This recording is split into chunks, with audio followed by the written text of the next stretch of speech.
আব্বা সন্তানের চেহারার দিকে তাকায়া বলতো, বাবা রে, ঈদের বাজার করতে পারি না, কুরবানি দিব কি দিয়া?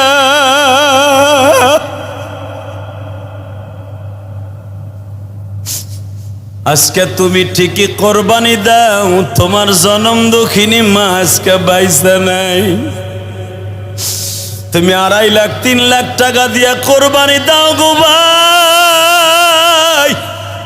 আগে মা খোল বসি জোগাড় করে দিত, গরম পানি লবণ দিয়া সুন্দর করে সেটকাইয়া খুদ দিয়া ভাত রাইন্দা গরুর সামনে দিয়া বলতো, বাবা কোরবানির পশু কিনছো, পশুটারে খাইতে দাও।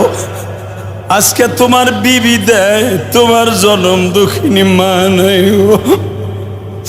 এই যে ইলিয়াসুর রহমান জিহাদি প্রতি বছর তোমাদের মতো বাবা 1-2টা কোরবানি দেয়, কিন্তু ইলিয়াসুর রহমান জিহাদির মা তো আজকে দুনিয়ায় বাইসা নাই। বিশ্বনবী বলে, উম্মতেরা রে, গোশত তুমি খাইবা, চামড়াটা তুমি মাদ্রাসায় দিবা অথবা বিক্রি করে গরিব এতিম মিসকিনরে দিবা। আমি তোমার গোশত খাই না, চামড়াও খাই না, তোমার গরুর একটা হাড্ডিও আমি আল্লাহ খাই না। লাইয়ানালাল্লাহু লুহুমুহা ওয়ালা দিমাউহা ওয়ালাকিন ইয়ানালুহুত তাকওয়া মিনকুম। আল্লাহু আকবার বলো।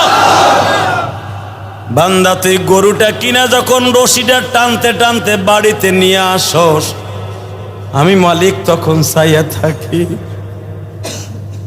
তুই তো জানোস না এই গরুটার সাথে আমি মাওলার সেকেন্ডে সেকেন্ডে কথা হয়।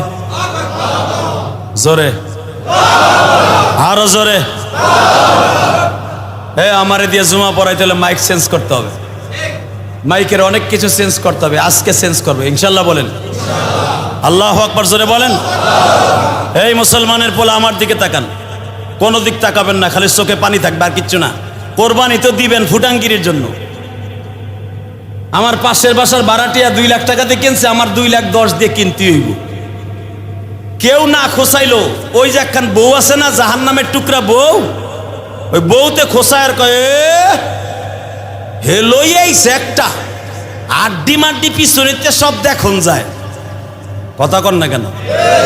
বউ টিটকারির থেকে বাঁচার লেগে মগায় আর একটা কিনে যায়। আছে না নাই? তোমার কোরবানি না বেটা, এটা গোশত খাওয়া। এই বাজারের থেকে গোশত কিনে আনা যেভাবে খাইলে যা হইব, এই মানুষকে দেখাবার জন্য কোরবানি দেওয়া তাই হইব। কথা কন না কেন?